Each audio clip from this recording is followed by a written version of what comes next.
Hello, everyone, and welcome to New Direction. My name is Jay Izzo, and oh man, do we have another great show. Well, here's the deal. We brought him back for all of you out there. Yeah, we had so many requests. In fact, one of the most popular shows we've ever done with Terry Fossum. The Oxcart Technique, Blueprint for Success is the book. Wall Street Journal, #1 bestseller. USA Today, #1 bestseller. Actor. I think he's got one of the top 2 TEDx talks out there. Do I got that right? Top 2, right? When it came out #2 in the world, which kind of blew me away. Yeah, which is cool. Yeah. I want to tell you something about this book before we get into it and we get into the show. Listen, I have had my clients, coaching clients, buy this book, and I've been recommending it like crazy, and I have testimonial. Terry, I even read one.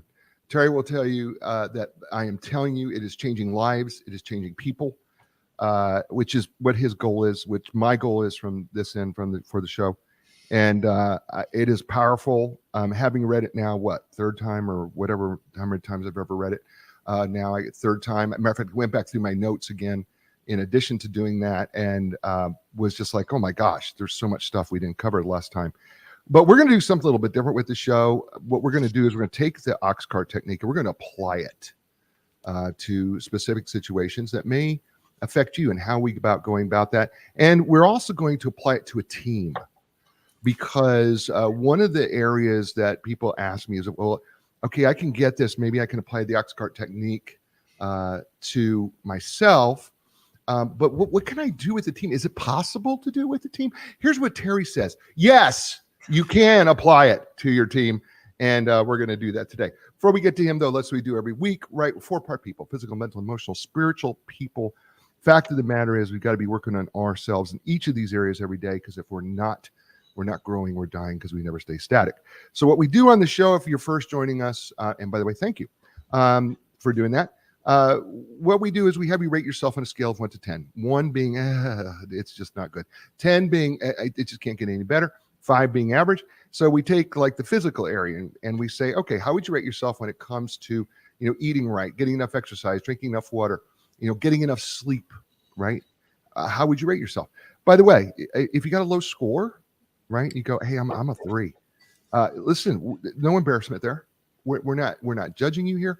That's your starting point. All right. Think of it as your starting point that you can build from here. Right. And we're not trying to get from a 3 to a 10. We're trying to get to a 3 to 3.5. That's all we're trying to do here. Right. Little things. It takes little things. Start with the little things and then work your way up. And you know what happens is over the course of time, you change yourself 1%, right? 1% each day. And I believe the number is 70 days later, you actually changed 100% because it compounds. Pretty interesting, isn't it? Right? So that's your first number. Second number is your mental, intellectual number. And listen, you got to grow in knowledge and wisdom and understanding of your life, the world around you, your career. You should always be learning more about your career. How can you improve? How can you get better? Right? How can you get better for your family? How can you get better at your job? How can you get better for you? Right? And there's a lot of ways to do it. One of the best ways I recommend is read a book. Listen to a book. And if you're going to listen to a book, here's what I tell my clients. You know what? Don't take notes while you're driving, because that's dangerous. But what you should do is when you leave your car, write down 1 or 2 things that you got from listening to the book and then take action on them. Don't just consider them. Take an action on them. All right? So how would you say you're doing in the intellectual, mental area? All right? That's your second number. Third number is emotional. And honestly, folks, when it comes to emotions, it's really 2 things. How well are you able to control your emotions on stress, pressure, right? You've been hangry before. Can you control it? The guy cuts you off cuts you off in the middle of traffic. Can you hang on to that, right? Can you hang on to yourself? Can you not judge that person? Can you control it? The second part of that is how well are you able to tap into and understand the emotions of another person? Because it's not enough to be able to control your emotions, but can you really understand where another person is emotionally at? So important, right? You know what? You want your relationships to be better? Understand your spouse emotionally. Where are they coming from? Maybe you don't have the emotional vocabulary. You know what? Google up emotion emoticons. And there's a variety of emotions that you can find that there's subtleties, right? We're not just mad, angry, happy, sad. It's just not, no, there's subtleties, frustrated, miffed, right? Little things, right? That can make a difference if we can really tap into. So on a scale of 1 to 10, how would you say you're doing there? And then finally, the last area is the spiritual area. And the fact of the matter is, we are spiritual beings walking around in a physical body. I have no other way to describe that, but we connect with each other spiritually. When you remove the physical, the mental, the emotional, there's still something left of us. And that's the spirit part that we connect with each other. And then beyond that, we live by faith every day, every single day of your life. You live it by faith. You take chances every day. You don't even realize you take chances. You believe that things are going to happen. You've made plans for the future. And then what brings you back to centeredness, back to peace in the midst of chaos, where can give you joy even when your circumstances aren't working out? Is that God? Is it nature? Is it meditation? Is it something else? And then I got to ask you, how's that working? And if it's not working, what do you got to do to change it? So on a scale of 1 to 10, how would you say you're doing in the spiritual area? Well, those 4 areas are like the air in a tire of your car. If one tire is bad, you know what happens? Well, the car gets a little tough to steer, doesn't it? You've had a low tire. You know what that's like when it's really, really low. If all 4 of them are almost flat, well, you're going to ruin that car over the course of time. And so what we want to do is we want to bring up our tires to the right height. And speaking of somebody who does that, his name is Terry Fossum, and he's been highly successful in a variety of industries. He received his ME degree, mechanical engineering degree from Texas A&M University. Go Aggies. And he was a commissioned officer in the United States Air Force. Thank you for serving, Terry. Where he became an executive officer for an entire group of nuclear B-52 bombers during the Cold War, and was named Officer of the Year at Fairchild Air Force Base, distinguished graduate from Squadron Officer School, and Philanthropist of the Year for all the Strategic Air Command, otherwise known as SAC. Following that, he ventured into marketing, where he became part of the top fraction of 1% of his entire industry in the world. He was asked to represent all of Boy Scouts of America on a survival reality show, primetime on Fox Network, and he won.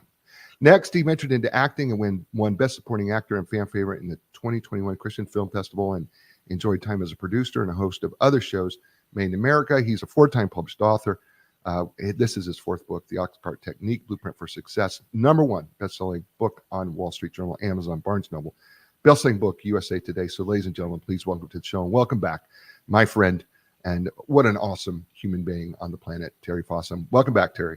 Coach Jay, I'm so excited to be back here. I can't tell you. I really appreciate you. I know how much you care about your listeners. I mean, truly, truly, honestly care. This isn't just, I'm going to have a successful podcast. No, you care. And that's huge. It really makes a difference to everybody. Thank you for saying that. I do care about my listeners. We're in 112 countries around the world. And we got people watching us on DBTV. Thank you for doing that. And of course, radio coast to coast, AM, FM 24/7, giving them a shout out. So I'm very, very, very grateful for that. So thank you for saying that, Terry. Last time you were on, we talked about the very beginning, kind of the basics of the Oxcart technique. And I've been thinking about when we were doing the show, because we're going to try to apply the Oxcart technique. But I was wondering if it wouldn't be appropriate for us to kind of give a brief overview of prospect theory, or maybe perhaps redo the Oxcart parable. I'm not sure which route to go. What do you think would be a good start so that we can kind of get people who maybe not listen, can maybe get a handle on when we talk about the Oxcart technique? Where would you like to start? I think just a brief explanation about the science behind it, why 92% of the people who set a goal fail, because what we're taught doesn't work. And why this does. And what this is about. Prospect theory won the Nobel Prize when it was applied to economics. Okay, so this is the real deal. There's a lot of pseudoscience going around out there. This is not that. But what it taught us, it's also the framing studies, okay? A differently framed message. Taught us that we will do more to avoid pain than to go toward pleasure. Again, we'll do more to avoid pain than go toward pleasure. So whereas positive visualization, dream boards, all this stuff is important, it really is, it's not enough to get us out of the pain of our comfort zone. We associate pain with our comfort zone. So when we say, well, I didn't have time to get to it. No, the truth is we didn't want to go through the pain. The pleasure that we associated with this wasn't enough. So we did things that were comfortable. Where the Oxcart technique comes in is it helps push you out of that comfort zone. You visualize not just a success scenario, but a failure scenario that empowers you, that fires you up, that makes you go, there's no way in the world I'm going to let that happen. That will not be my future, no matter what. I'll do whatever it takes. What does it take? It's your daily actions, the things you know you're supposed to do, but you don't do because you let things get in the way. You know, your self-doubts, your excuses, your fears get in the way. This pushes you through all of that because it's not just about why. We talk about why you want to do something. That's your carrot. It's about why you must do something because you're not going to let your failure scenario happen. You will make your success scenario happen. That's the quick bottom line to all of it. It's 3-page technique, simple as can be.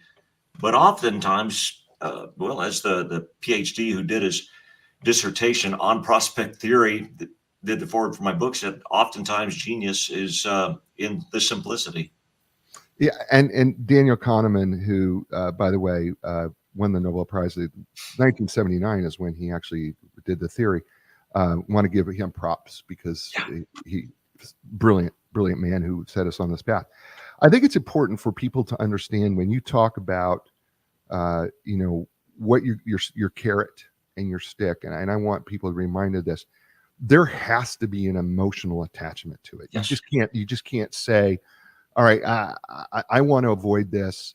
It's got to be so meaningful to you that you go under no circumstances that you can feel in the gut of your being, I do not want to go there.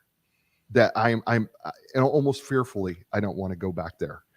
And then the stick has to be the same way, right? I mean, the carrot has to be the same way, where you're going, I want that so badly that I can taste it. Talk about why that emotional impact of both sides of that is so important when we're starting to do our daily declarations, which we're going to get into next. Why that is so important. Absolutely. Emotion, not fact, is the driver of all action. We can get all the facts in the world, all the charts, all the pie charts, everything, and it doesn't matter. We won't take action on it until there's an emotional response. If there's enough emotion, if there's enough passion, then we can conquer pretty much anything. I talk about it in military terms. You give me an army that is greatly outmanned and outgunned, but is fired up, has that emotion, has that passion up against an army that far outmans and outguns me, but doesn't have that, and I will win every single time. You can apply that to your life. If you've got that passion, I might not be the smartest guy around. I might not be the brightest bulb in the chandelier or the sharpest tool in the shed. But if I come at it with more emotion, with more passion that I've built up, then I can take on all of those intellectual son of a guns in the world. And I'll mow them over, and so will you. And by the way, the show is, we tagged it as being motivation. And the fact of the matter is, there's been a lot of people who say, well, motivation is something that comes from within. Well, I think we're actually supporting that by saying you've got to find that thing inside of you 100%. that you're wanting to avoid, and at the same time you're running to. Absolutely. Right. I mean, because you got to have both. You can't just say, okay, I just don't want to go there and blindly go. You've got to have something to run to. Absolutely. Go ahead. Well, and right along with that, I know we're going to talk about motivating your teams, your groups, your company. It's critical to understand you can't do it from your standpoint. You've got to do it from their standpoint. We've got a lot to get into when we get to that point, but it absolutely has to be something that's important to you, critically important, enough to make you cry, either cry tears of sadness or tears of happiness. But when you reach that point, when you're writing out your scenarios, then you've got it. It can't be, I want to make a lot of money. That means nothing. That's a fact. What emotion will go with it? What are you going to do with that money? Who are you going to help? Who are you going to serve? On the other hand, if you don't make that money, who is going to run into challenges because of that? What cause that's important to you? The kids, the animals, your family, whatever it is. It's attaching emotion to it that will make you stick to your daily actions when other things try to pull you away. Mm. Yeah, and you talk about that when you establish this, we have to make a daily declaration. It's what you talk about in chapter 6. And you have a quote here from Zig Ziglar. It says, people often say that motivation doesn't last. Well, neither does bathing. That's why we recommend it daily. I love that quote. Great, good old Zig. Yeah. You said, read this carefully. The step you're learning right now is the single most important step in the entire book. Make no mistake, if you do this step, your odds of reaching your goals are greatly increased. If you choose not to, your chances are slashed.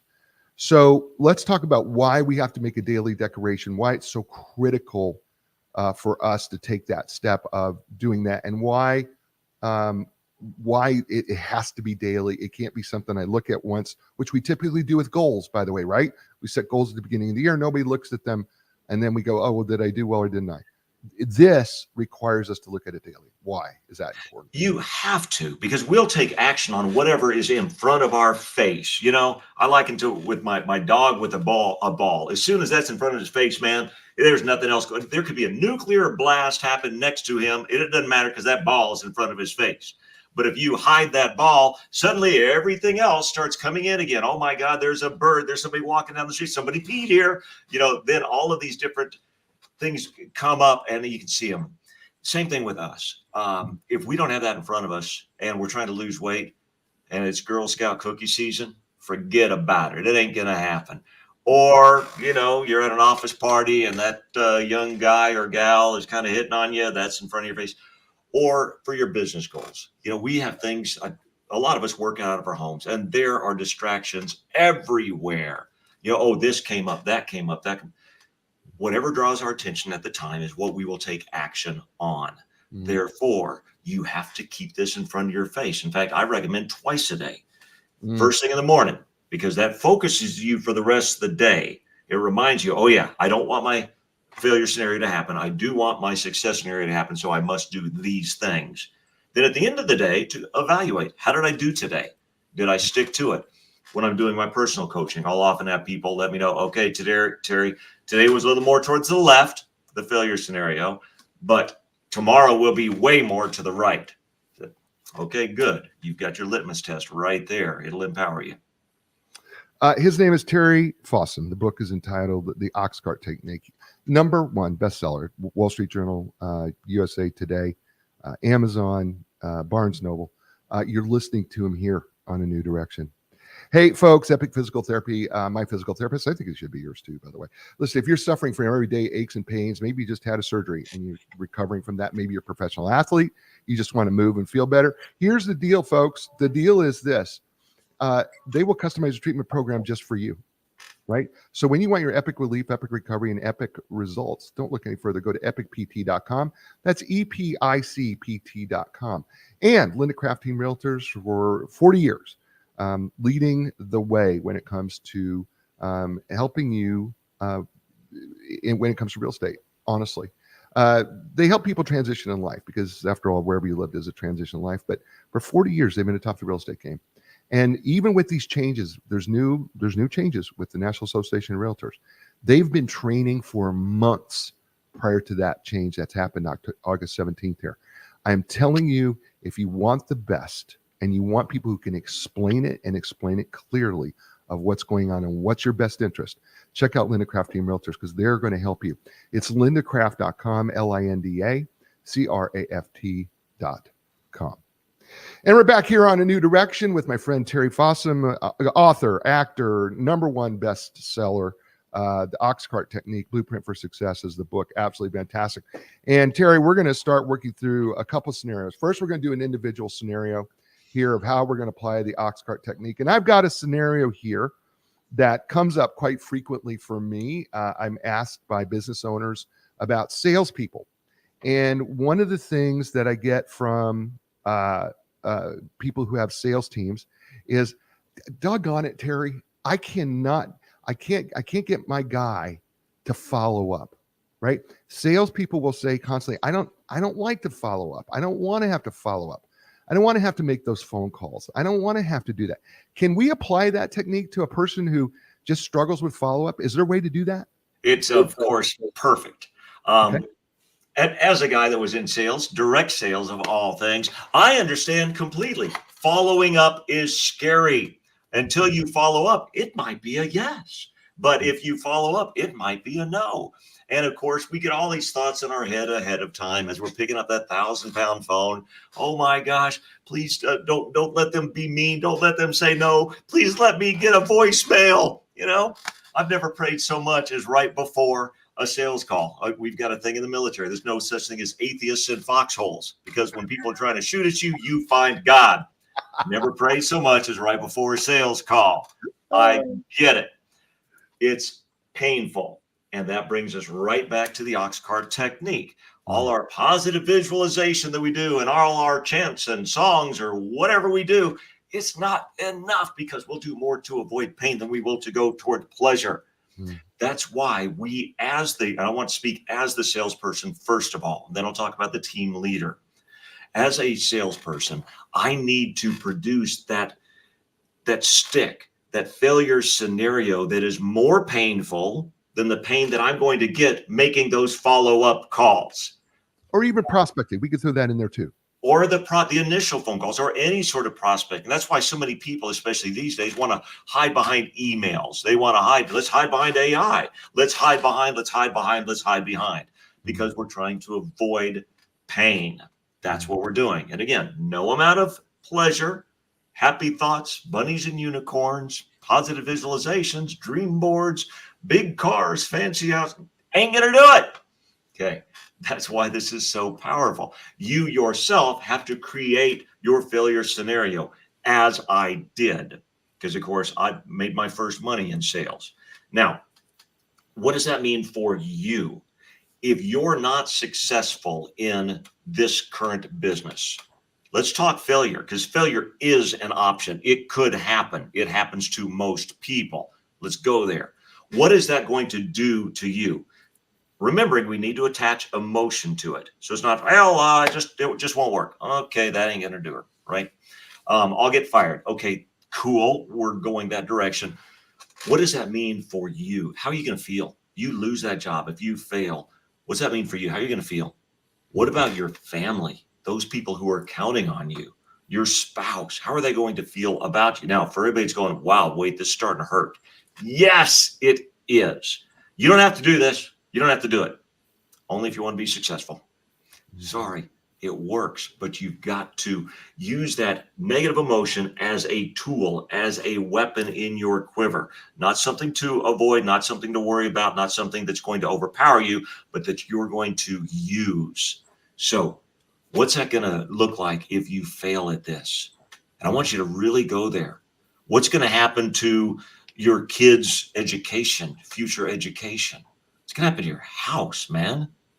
What's that going to feel like? Not just look like, what's that going to feel like?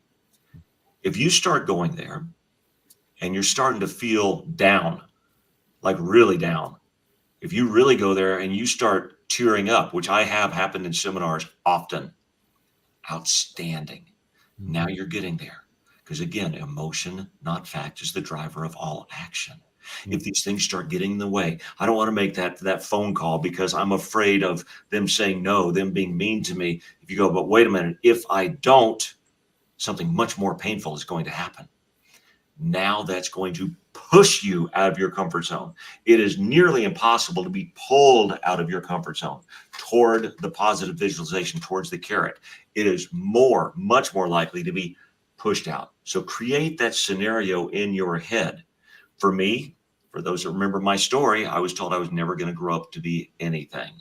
And as I was afraid of doing those follow-up calls, those initial calls, everything else. What fueled me is that son of a gun wasn't going to be right. For the memory of my dad, if nothing else, that son of a gun was not going to be right. And that got me going like, okay, forget it, man. They say, no, I don't care. Bring it on. That son of a gun is not going to be right. They say I'm an idiot. I'm out of my mind. I don't care. I don't care, because he's not going to be right. And that fueled me much more again than any dream board that I threw away for the 5th time ever would. Does that make sense? Yeah, yeah. So the stick part of it makes complete sense, Yeah. because if I can get myself emotionally connected with, I don't want to go there. I don't want the failure part. If I can really attach to what that failure means to me, Yeah. then whatever that is for you, by the way, and I'm meaning all of you out there in the world watching or listening, Yeah. whatever that is for you, and you could attach that depth of darkness, because it's darkness. Sure. Sure. Let it It's fuel you. it's darkness Yeah. that you don't want to feel, so you stay away from that. It's like, turning the magnet opposite ways, right? And it repels itself. What's the carrot? Now, what do I do with the carrot part? Love it. The carrot is what's important to you. And that can be different things. All too often, we preach in the sales world, we preach money, because if they make those sales, they're going to make money. Guess what? Number one, money is not emotional. Okay. It is not an end, it is a means to achieve many ends. But we have to decide what that is going to be for yourself. Again, if you're the boss, it's a different thing. We'll talk about that in a second. You got to decide, what is that for yourself?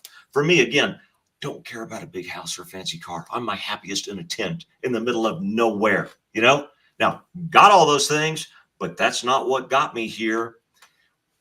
It can be different things, though, also. It can be that you feel like you're actually making a difference. I was just speaking with a gentleman who's really big in the mortgage world. Okay. And you were talking about the real estate world right there. Okay. So I want to be successful in real estate. Now, sure, I'm going to make money. You betcha. But more importantly to Terry personally, to me personally, is I'm going to help this young family in challenging times find their home.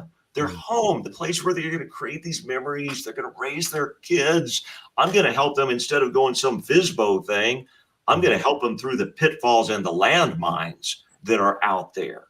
And I'm going to make sure that they don't get screwed, right? They don't get in trouble, but I'm going to help them through that and give them this future for their home. And I can't wait to do that for more and more and more and more people. That's going to make me feel good. Emotion is the driver. It might be the recognition. For me, it might be, you know what? I want my name on that website. I want my name and smiling picture up on that website, up on that wall. It might be that. It might be relationship with coworkers. Like in the military, it's all about your team. It's all about your buddies. Well, there's a lot of parallels to that in the business world. So maybe I don't want to let my team down. Maybe I want to build that up. It might be opportunities for advancement, or to use my skills, or whatever it might be. Find what's important to you. How do you know? Because it creates that emotion. Now, let me ask you this: is this a possible stick, or is this more of a carrot? Because I can hear people ask this question. Uh, if I say, you know what, I am so driven to be out of debt. I want to relieve my debt. I don't want any debt, and I want to see myself be so successful that I've cleared my debt completely away. Is that enough, or have I, or is that, or do we gotta go further? No, man, it's fantastic. Absolutely. Let's go both directions on that. Let's do some sample Okay. failure and success scenarios on that. Okay. Okay. To me, it's all about debt. Okay. And that means a lot of things. So Mhm. let's go failure scenario on that. I'm deep in debt. I've maxed out several credit cards. There's no way I can dig myself out of this. I'm going to have to file for bankruptcy. My spouse is looking at me like I'm a failure. We're having to sell our home.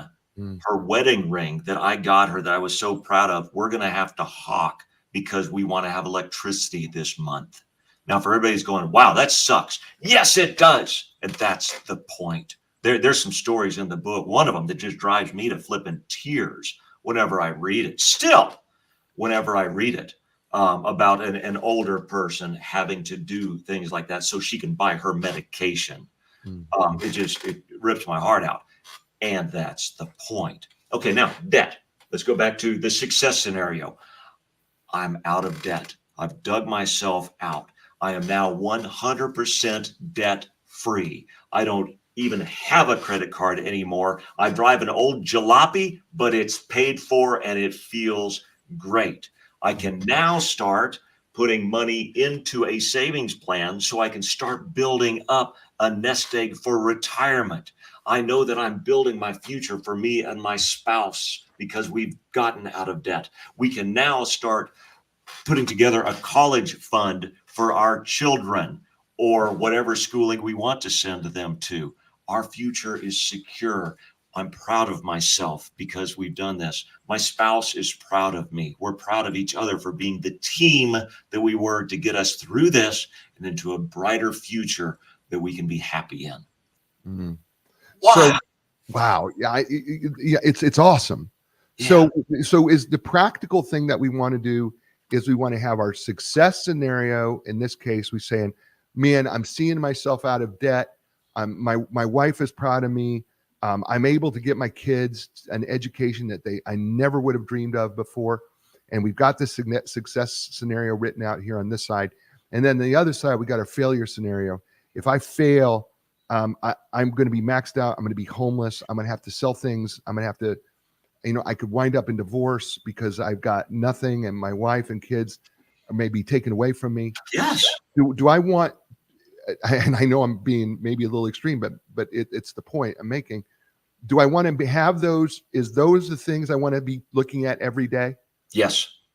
Okay. Yeah, because that's going to drive you. And, one of the things that prospect theory teaches us is that depending on the individual and the situation, and let's face it, the day or the minute, one or the other may drive you more. The power is with both of them driving you, one pushing you and one pulling you. You don't want to have just the negative, that's for sure, because that will tear you down. You want to have that positive thing to look forward to as well, something to get away from and go to. And that is what's going to keep you to your plan every day. Let's get rid of these stinking, look, I don't want that bad thing to happen. I'll get rid of all these stinking channels that I'm paying for every day. Maybe I'll cut back on my smoking, maybe to none. Maybe we won't go out so often. And in the book, we give a lot of examples in there also about here's some things you can do to cut down on the money you're spending, wasting, I should say. Starbucks. How do we, this prospecting thing and follow-up thing, how, a lot of people have a fear of rejection.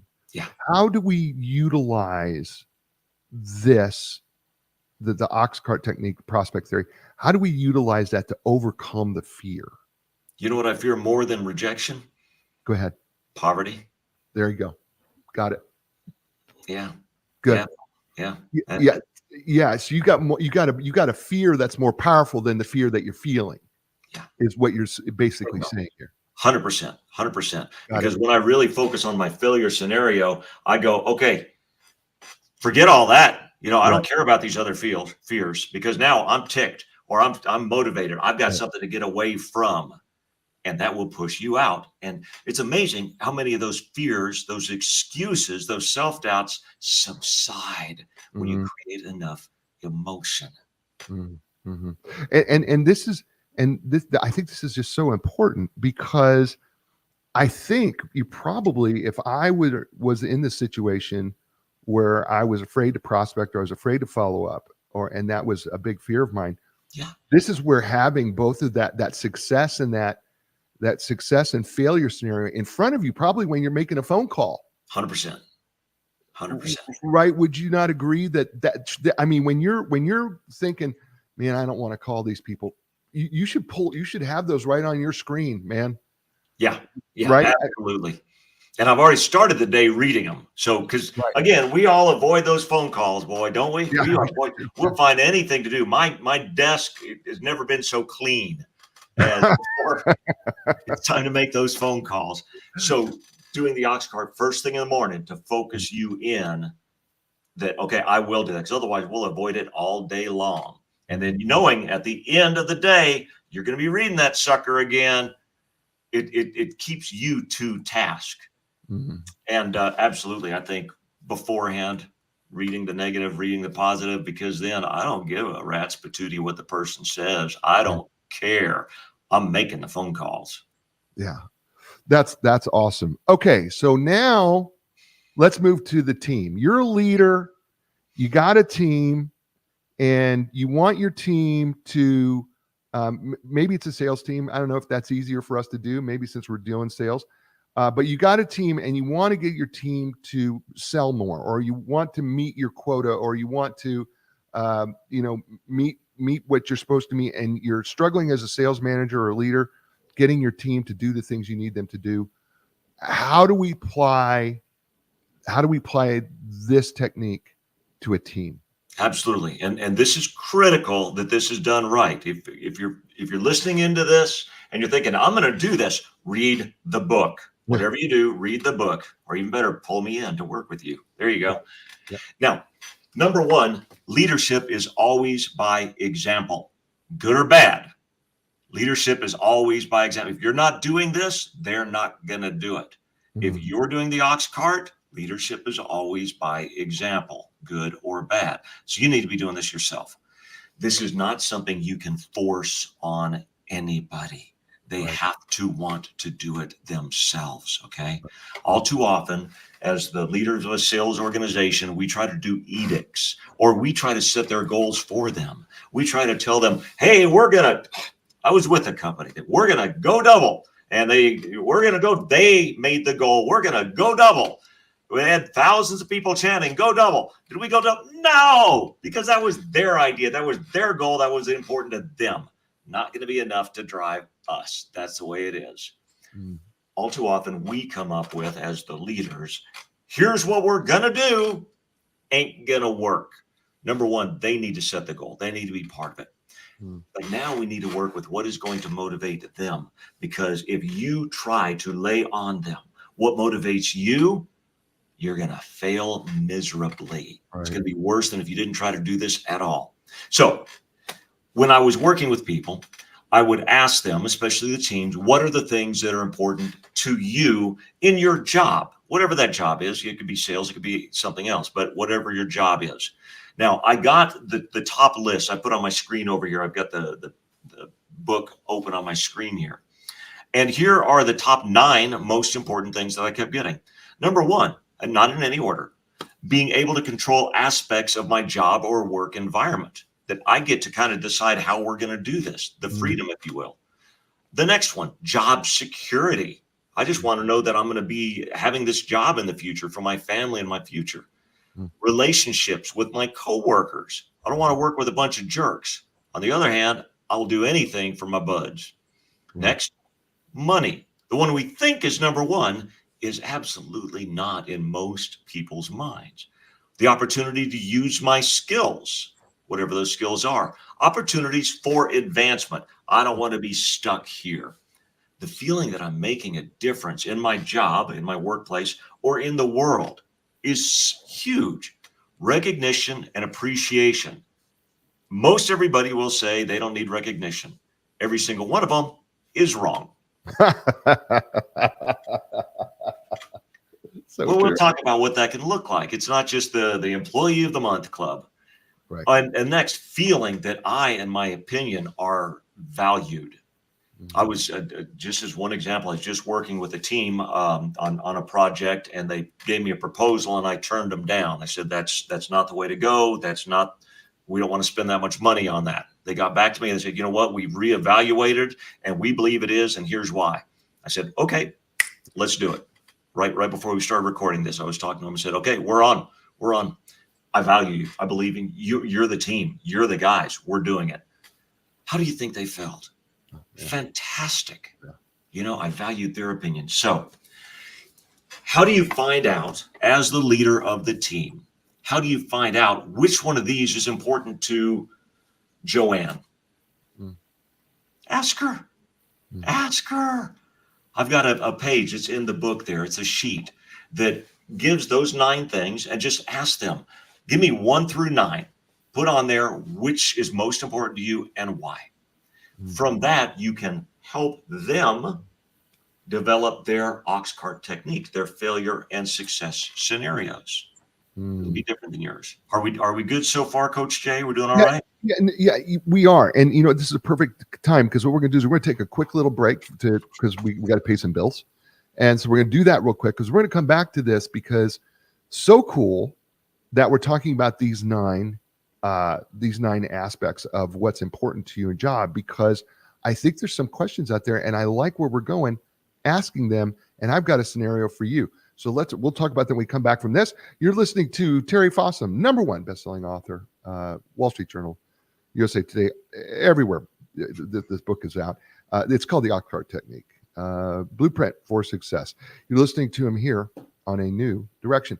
Hey, folks, Epic Physical Therapy. Did you know, by the way, their facility offers the most top-advanced, top-of-the-line equipment, including things like the Ultra G anti-gravity treadmill, the Normatec compression sleeves, Game Ready. That's ice and compression all in one. They're trained and certified in the most comprehensive, cutting-edge treatment available. Things like blood flow restriction therapy, dry needling, cupping. It's just a few. Listen, when you're ready for your epic relief, epic recovery, don't look any further. If you want that epic result, go to epicpt.com. It's EPICPT.com. And Linda Craft Team Realtors. Here's what I want to tell you something. You know what? There's been a lot said here about this National Association of Realtors settlement, right? And a lot of people don't understand it. Let me tell you something. They do. And they can explain to you what's changed when it comes to buying and selling real estate. I'm telling you, they're some of the most knowledgeable experts in what's going on right now. You don't have to be afraid if you will call Linda Craft and their team.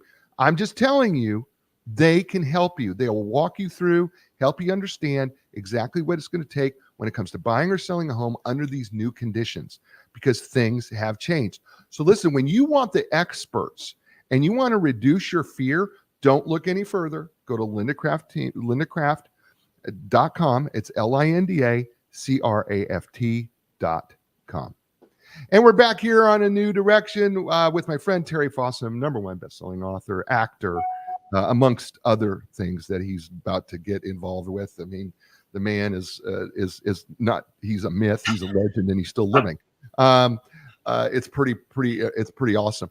All right, so we got these 9 aspects of what's important to you before the break, and you said, ask them what is most important to you. As a matter of fact, I like what you said here. Rank them for me. Now, here's and I'm going to play devil's advocate, Terry. Sure. So just hold on with me here, all right? By all Don't take it personally, because I promise you I'm not doing anything. But I think that sometimes people may throw the money thing up there first. They may, like if you ask, the salesperson, well, I want to make more money. They may throw that first. How do we treat that? I think it's actually interesting when you use this form here. They often don't put that first. Oh, really? Okay. Yeah. It's really kind of funny that they see these other things and they're more honest with you because they want these other things more. They want to know that they're going to have a job, so they're going to go for that one more. They want to be able to have control of their environment. They look at that and go, yeah, I want to have control. That's what I want. I want somebody to flip and listen to me, So their emotion starts playing into that. And it's really surprising the results you'll see on that. And if you're thinking, well, maybe they're just doing that as posturing, so they'll get a raise. That's okay. You're a leader for a reason. So you can, you've worked with people, you can take a look at that and maybe, okay, you put that one in instead of working with their top 3, you work with their top 4. Okay. Yeah. And I get that. And I think that, first of all, thank you for doing that. Sure. I also kind of get this feel, Terry, that there's another great book written called The 5 Languages of Love that was written years and years and years ago. Yeah. Great book. Right. And in that book, Chapman talks about that we have a primary love language and a secondary love language. I almost feel like what you're describing here is I have a primary aspect that I really want, that's really important to me. And I have a secondary and possibly even a tertiary aspect. So like, okay, maybe my #1 is I really want to control my environment. I want to be able to work remotely. Maybe that's the big issue. Or, job security is really #1. So, or #2, right? Let's just roll with that. And so now I'm thinking, okay, do I, as a leader here, help us understand if they've got if it's 1, 2, 3, and they're listing these through 9, do I focus on the #1 thing, or do I have to kind of incorporate maybe #2 in there too as a secondary? Absolutely, and tertiary as well. Okay. To me, because for one thing, their own feelings may change depending on what's happened this week or Mhm. whatever. There might have been something that went on with their own finance. They go, man, I need more stability. I need to make sure I'm still going to have this job, or their cousin was fired or whatever. Like, wow, at least Right. I've got job security here, or somebody got passed over for advancement that they know, or Right. they got passed over for advance. So things can shift, and nothing's an exact science. Let's be honest here. Yeah, So, sure, of so course. absolutely go with your top, three-ish. Again, use your judgment on this. This is as much art as it is science. It is Right. certainly science, but it's also art. So use your judgment on that in figuring out what's going to best motivate them one way or the other. Okay. Then once we've got these put out, then what's our next step with our team? Do we do this? Do we do this individually? Do we do this as a group? How do we start setting up our scenarios, our failure scenario and our success scenario? And how do we make sure that it's really real? Yeah, absolutely. And this really is why it's important to bring in an expert to help you through this, to help your team through this. This is why I like doing these in person or via Zoom, that I like helping out, because there are some subtle nuances here that are really, really important. Mhm. And let's face it, if you do it, it's one thing. If you bring in the expert from out of town, it's a whole different thing. Right, So right. what you want to do, first of all, is explain to them, make sure they understand what this is all about. Make sure they really get it and buy in. Okay. Mhm. Again, let's talk leadership here, that they understand what the vision is. Next, understanding that you're on board, you're doing it. And if you want to be a real open leader, you can say, and here's what I'm doing. I looked at these 9 things myself, and I understand that this is the most important to me. So I'm using this both as my carrot and my stick. Mm. Now, what we'd like to do is, with the papers we got from you, if you've got a small group, one-on-one is great, but you can absolutely do this with hundreds or thousands, Mm. letting them do it themselves. They got to understand what they're doing, but then help them through the scenario. Okay, you want to have an opportunity to use your skills, and you want to have the freedom to do it the way that you want to do it, and you want to feel that your opinion is valid. Okay, let's talk failure scenario. Okay, you're not doing what it takes to get the job done here. So you're being dictated to how you're going to do it. Your opinion doesn't mean as much because we're not seeing the results from you. So we're giving you an exact roadmap of how you must do this job. How does that feel? Well, it feels like crap. It Yeah, feels horrible. I don't want to work in a place like that. Okay, then let's give you a success scenario of, because you're doing the things that you said you would do, you're autonomous. Not only are you autonomous and therefore you have the control, but your opinion is so valued that we're using what you're doing to help coach other people. We're using your own expertise to help the rest of the team. And they look at you as even more of an expert, elevating you in status. Mm. How does that feel? Well, feels amazing. Yeah, that's exactly what I want. Absolutely. Oh, by the way, you're going to make more money too. Mm. Um, does that make sense? Does that help? Oh, no, it does. As you're saying it though, I'm thinking of from the team leader perspective here, right? Right. And I'm thinking about them, and again, I hate playing devil's advocate, but No, no, no. I This is critical that you do, because this is counterintuitive to a lot of people. A lot of people are thinking the same things you're thinking. Wait a minute, we're told to just dream it. The world will make it happen for us. Universe will go to work and make it happen. Guys, it ain't going to happen. This is counterintuitive. This actually right, works. So that's critical that you do. I right. appreciate it. Okay, so one of the things and I'm shooting from the hip here. Sure.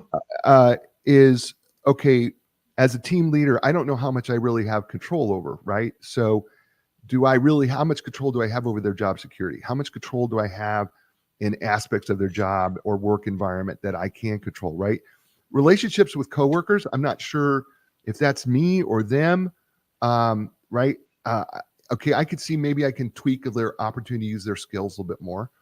I don't know if I got the power to do advancement, if that's what they want. Making a difference, that seems really personal to me. Recognition, appreciation, that's all on me. I can make that happen. And feeling that their opinions are valued, again, that's on me. I can make that happen.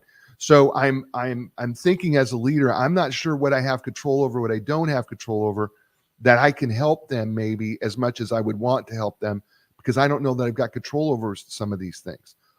How do you help navigate that for the leader?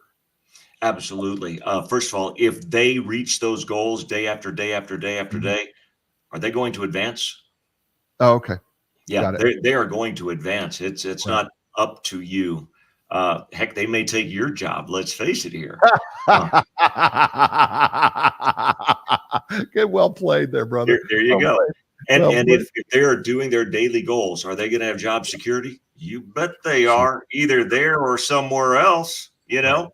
Right. Yeah, those things will happen because they are reaching those goals. And how do you set those goals? Well, again, that's working with them to set their goals, Right. but that will help achieve their success scenario and stay away from their failure scenario.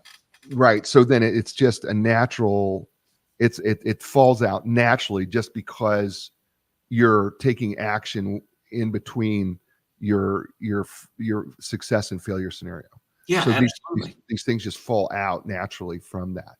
Yeah, All right, and go ahead. yeah, and odds are most, if not all, of that list of 9 is going to happen. I mean, Mm, they'll get the recognition, the appreciation. Their opinions will be valued. They'll have the opportunity to use their skills. There will be advancement. There will be money. Relationship. They're going to be the guy or the gal.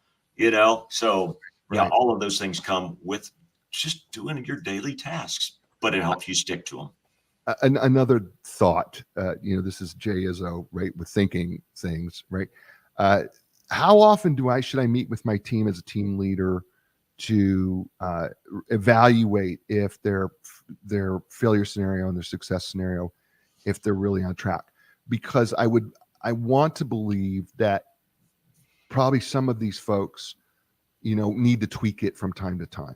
So how often should I meet as a team leader to go over these with my team?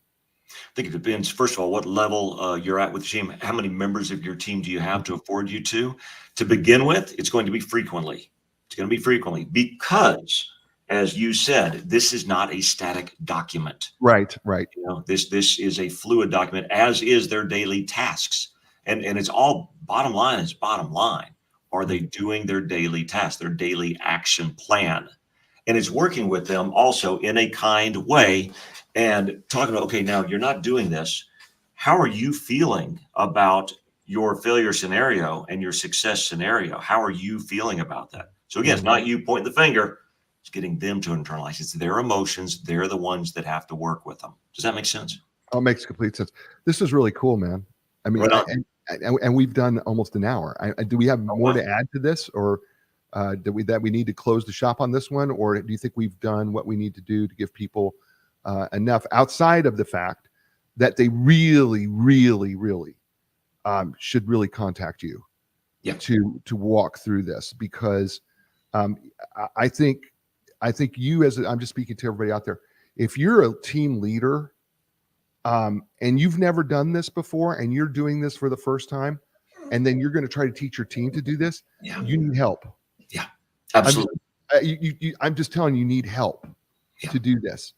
And